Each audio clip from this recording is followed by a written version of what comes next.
Hi, my name is Sean McFarland, and I'm a composer and guitarist from Baltimore, Maryland. Today, I'm here to celebrate Laurence Crane's birthday in music and to tell you a story about my journey of recording Bobby J for solo electric guitar. I was first introduced to Bobby J when I was asked to perform it for a portrait concert of Laurence Crane's music at the Walters Art Museum.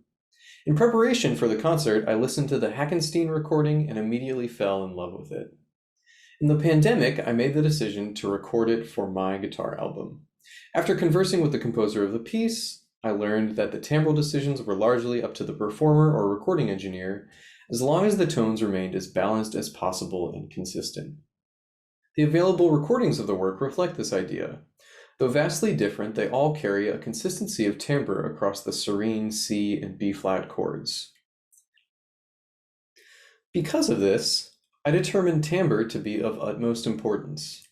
In developing a sound, I found myself constantly changing the stereo guitar rig, listening to how the room reflections blended with the spring reverb, and trying to balance the low C against the quieter notes in the chords. I was also running into a noise issue where the microphones were picking up the sound of the required volume pedal. After a number of hours of tweaking the settings, I decided that the solution was to reamp the guitar. This would allow me to not focus so much on playing and instead allow me to give my full attention to the sound, the speakers, and the room. The most difficult portion to think around in Bobby J is the beautiful open C string in the second half of the piece. On my normal guitar settings, the C is significantly louder than the other strings because of the size of the string and the length of the waves that it produces. But balance on the electric guitar is always a challenging feat. Due to these different sizings of the strings, it seems like often one is playing 6 different instruments that are very close together. Pickups have unique individual characteristics, and depending on string placement and size, have differing frequency responses. Combined with a wide array of available frequency responses of microphones, sound reproduction responses from amplifier circuits and speakers, recording electric guitar can generate an innumerable amount of options. I personally feel overwhelmed by this most of the time, but I let my ear guide me in this practice. For this project, I used 2 different kinds of microphones with complementary frequency responses, the SM57 and the D112. I used the Steve Albini method, which approximately states, if you like the sound of your amp, record the sound of your amp. What he means is don't put the microphone so close to the speaker as some might suggest, but instead have about a foot back so you can grab the sound of the speaker and the box. I first heard about reamping from a recording engineer friend. We were making a metal album in the studio and he wanted to make the bass sound better. So he recorded it straight into the computer and sent it through a variety of amps and cabinets so our bass player didn't have to play the difficult part over and over and over again. I thought it was completely novel of an idea at the time, but reamping has been around since the beginning of recording manipulation. Pierre Schaeffer and crew recorded trains and sent them through reverb units and re-recorded the output. Reamping is a not dissimilar process. Sounds are recorded, then sent through amplifiers and effects, and then re-recorded.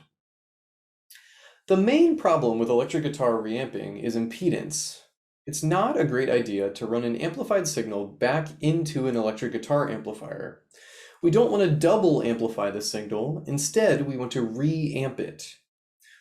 Fortunately, there are available tools to help us out, but they require some background knowledge. Electric guitar signal comes out of a guitar and into an amp at roughly 12,000 ohms or high Z. Line level output, the one created by your phone or a mixer, is generally in between 100 and 600 ohms, so the signal out of an interface is low Z. Running a low Z signal into an amp that expects a high Z signal can run into volume and noise issues. Mainly, this signal is extremely loud. I remember bringing a guitar amp with an iPod to a party in high school once and was totally surprised by how much louder the iPod was than my guitar. This was the impedance problem. In live music applications, we often have the reverse problem, where a high Z signal, like a bass or a synthesizer, needs to be output at line level. Passive direct injection boxes provide the solution to this problem by taking a high Z signal and running it through a transformer so that the low Z output can be plugged in at line level into a mixing console or other device.